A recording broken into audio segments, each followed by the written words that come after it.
এইবারে আপনাদের সামনে প্রধানমন্ত্রী নরেন্দ্র মোদী তার পোস্ট রাখবো।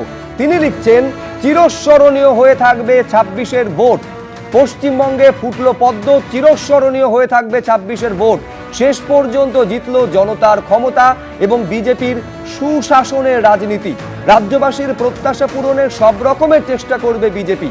আমাদের সরকার সমাজের সর্বস্তরে আশার আলো দেখাবে। পশ্চিমবঙ্গে জয়ের পর পোস্টে বার্তা নরেন্দ্র মোদী। এই পর্যন্ত যে রেজাল্ট উঠে এসেছে, নিঃসন্দেহে শুভময়দা আপনি মানবেন এটা অভাবনীয়, অবিশ্বাস্য, এবং বিজেপি প্রথমবার ক্ষমতায় আসছে সেটা ডাবল সেঞ্চুরি করে। ফ্যাক্টর কি কি হলো বলে আপনার মনে হচ্ছে? মূল যে ফ্যাক্টরটা হচ্ছে সেটা হচ্ছে অ্যান্টি ইনকামবেন্সি, প্রতিষ্ঠান বিরোধিতা, এবং সায়ন্তন বাবুদের অভিনন্দন। তারা যেভাবে পশ্চিমবঙ্গে 0-3-77 থেকে একবারে 205-এ পৌঁছে গেছেন।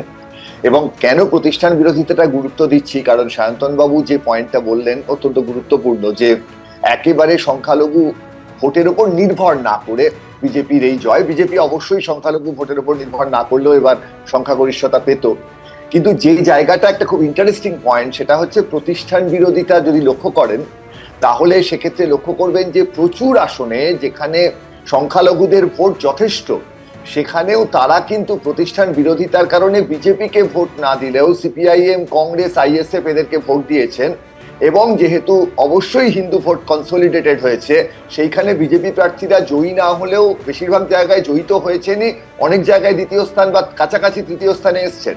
এই জায়গাটা ভীষণ গুরুত্বপূর্ণ, যে তার মানে এই যে সংখ্যালঘুদের সম্পর্কে বলা হচ্ছে যে তারা কনফিডেন্স হারাচ্ছেন বিজেপি নিয়ে, তারা কিন্তু সেই কনফিডেন্স হারানোর থেকে এবার বেরিয়ে আসতে পেরেছেন। তারা মনে করেছেন যে বিজেপির যে হিন্দুত্বের যে রাজনীতি তার থেকেও বড় বিপদ তৃণমূল কংগ্রেসের নেতৃত্বে যে ভয়ঙ্কর একটা দুর্নীতি, দুর্বৃত্তায়নের রাজনীতি। ফলে সেই জায়গায় প্রতিষ্ঠান বিরোধিতার এই কারণটি যোগ হয়েছে। আর তার সঙ্গে এটা মানতেই হবে যে একটা ভোটার তালিকার সংশোধন থেকে শুরু করে তার প্রতিটি তথ্য পরে আরো আলোচিত হবে।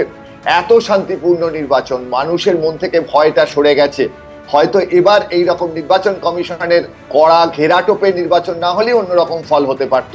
আর সব শেষে বিজেপি যেহেতু শাসকের আসনে, অন্য কয়েকটি পয়েন্ট তো তাদের সামনে তোলাটাই আমাদের দায়িত্ব। 27 লক্ষ মতো মানুষের নাম বাদ গেছে। আমার ধারণা বিজেপির তৃণমূলের থেকে যে গ্যাপ সেটা 30-35 লক্ষ হবে।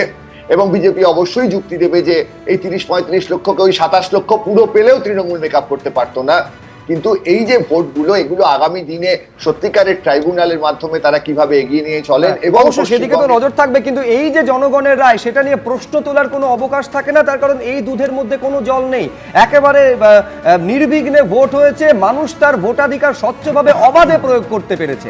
এবিপি আনন্দ, এগিয়ে থাকে, এগিয়ে রাখে।